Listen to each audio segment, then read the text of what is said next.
The sparkles that you're sometimes seeing, these are metals naturally present in basaltic lava combusting. Iron and titanium, for example. Wow.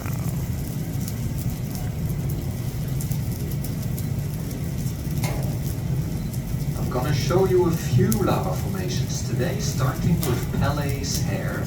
Pele is the Hawaiian goddess of the volcanoes. This is her hair. In nature, this forms when lava falls over edges and cools down rapidly.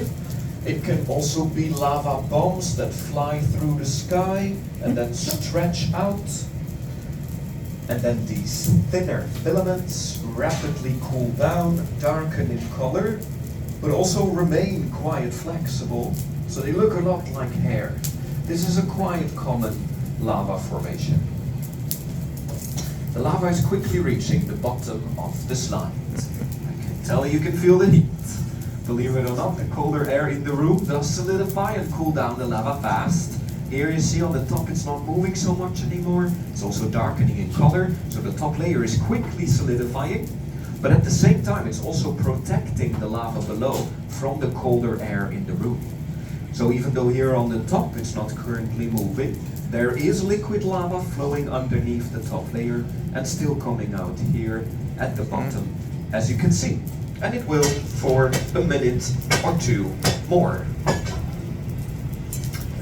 I have a large chunk of ice. I'm gonna put it on the front of the lava flow so you can see that interaction between lava and ice more.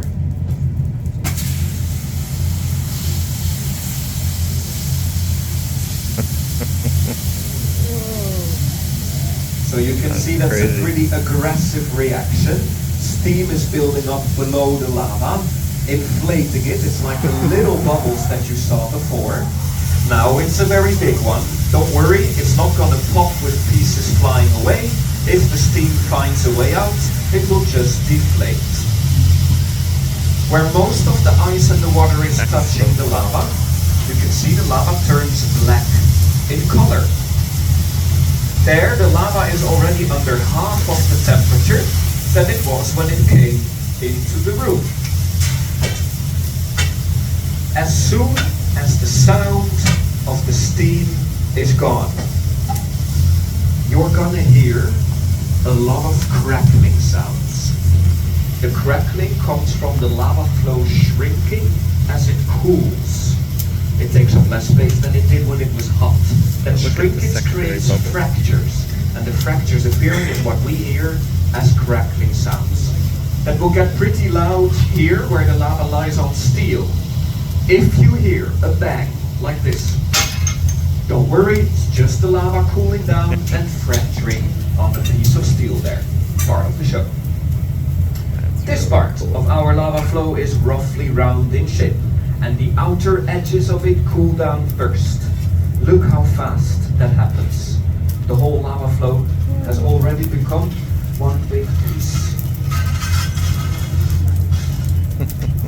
As I'm holding it up, the bridge is slowly cooling down and solidifying and standing on its own. That allows me to get some of that mozzarella cheesy lava out. That's not an official term, but maybe it should be. Pretty descriptive. As you can see, the lava is very good at insulating itself. Inside, the lava stays hot and orange and syrup texture-like much longer. And when the lava cools, it turns into a volcanic glass called tacky. Tacky has 40% silica. Silica normally gives material strength, hardness when it cools. Normal glass is 70%. And since we only have 40%, our lava does not become strong when it cools down. In fact, the more it cools, the more it becomes brittle, you see? And then it just breaks away in many pieces. The whole lava flow is going to do that. It's going to break while it's cooling down. I will do it manually, because it's fun. And because I want to show you. But if I were to not do it myself, the lava flow will do that eventually on its own. Must be why the landscape's so broken up. You're jagged here. So here in the front, we have this very big, thin, tacky light volcanic glass bubble. It's so thin we can see through. Inside, a lot of heat is trapped. Even that thin little layer of the bubble does trap quite a bit of heat. You can even see it wiggle, maybe, with the heat waves passing through. So you see it's so thin, the top is almost flexible. So it's very easy for me to just break it and make a hole. I will show you how hot it is in there by putting some paper inside. Look how quickly the paper ignites. You see, almost instantly. It's hundreds and hundreds of degrees inside of those open hollow spaces. And in nature, those get very big. They are the main reason why it's so dangerous to walk on a young lava flow. They will remain hot for many years after eruptions stop, and if they are close to the surface, their ceilings can be very thin. If we walk on them, we can break those ceilings and fall inside. They say it takes 30 years for a lava flow to cool down enough for those open hollow spaces to collapse themselves or stabilize. I disagree. I don't think you can put a number on it, definitely not a number with 2 digits, because a lava flow can easily take 100 years or 2 to fully cool down. It's an extremely long and slow process. So if you have to walk on lava, please do it on a lava flow that is a few thousand years old. The 4 digits, that will make the difference safety-wise, but then still, you have to be very careful. It can be very sharp and uneven. So here you see we have one bubble inside of another one.